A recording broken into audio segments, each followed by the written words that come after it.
Hello everybody, welcome to another beautiful day on earth.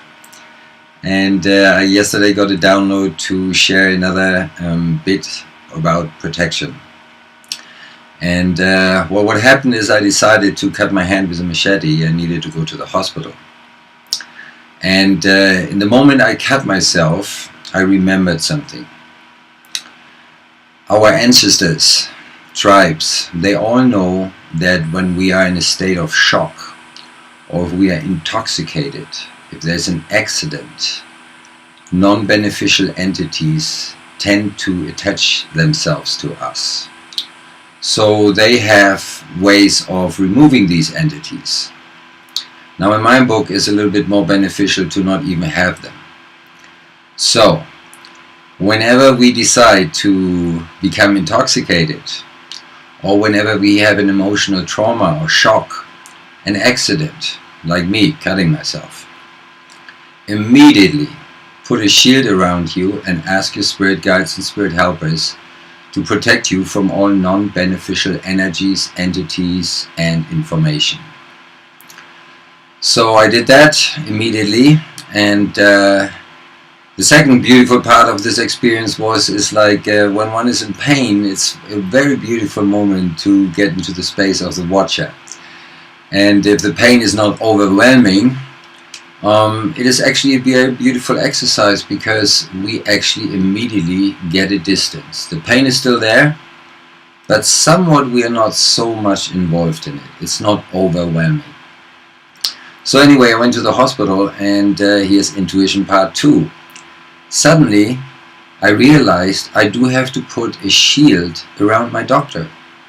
There was nothing obviously wrong with this person. I didn't feel any hucha or any energy where I have to be careful about. And my intuition immediately went, oops, I need to put a shield around this person as well, specifically when he works on me. So I did it. Never mind the strangeness of your intuition, your gut feeling. Always go for it. In the end, I'm not sure if it was needed or not, and I learned to trust this voice. So anyway, the protection part. It is really important for us to be protected when we are in states of non-being, when we are shocked. We have this saying in many cultures, I am beside myself, or I'm not completely myself. The Kero indigenous people, the last Incans, they know when you're in a shock, you will lose a piece of your pokpo, your energy field, and you will leave it in the space where you had the shock or the accident.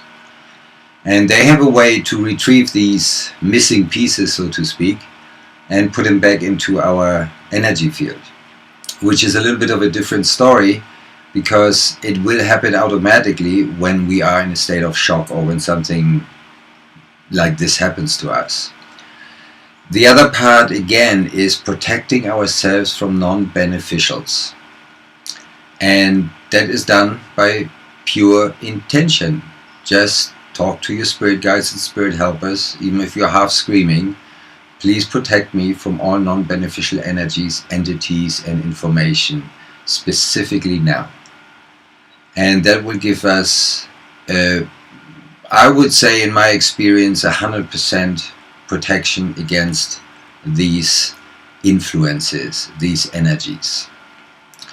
And what also came to me while I was in a state of meditation and watching in the hospital was that, yeah, in the very end, all these stories don't really matter, because I am not disturbed by this. I am the watcher. And at the same time, I'm driving this body. And these things influence my body and my well-being. And the less I am in harmony with this body and feel comfortable in this body, it is more difficult to be. So not wanting to have these non-beneficial is a beneficial exercise. And I strongly suggest, before you go out for a drinking binge, put a protection around you. Before you go to a party and you know you're going to do things which you're not supposed to do, put a protection around you so that you lessen the impact of your actions and that you're not influenced by beings or energies outside yourself which can harm your vehicle, your body. And that's the important part in this story. Alright, I hope I've been clear and I hope I've been of service with this information, and I invite you to practice this. Out of my experience, it works and it is needed. Blessings to you all. Have a wonderful life. Until next time.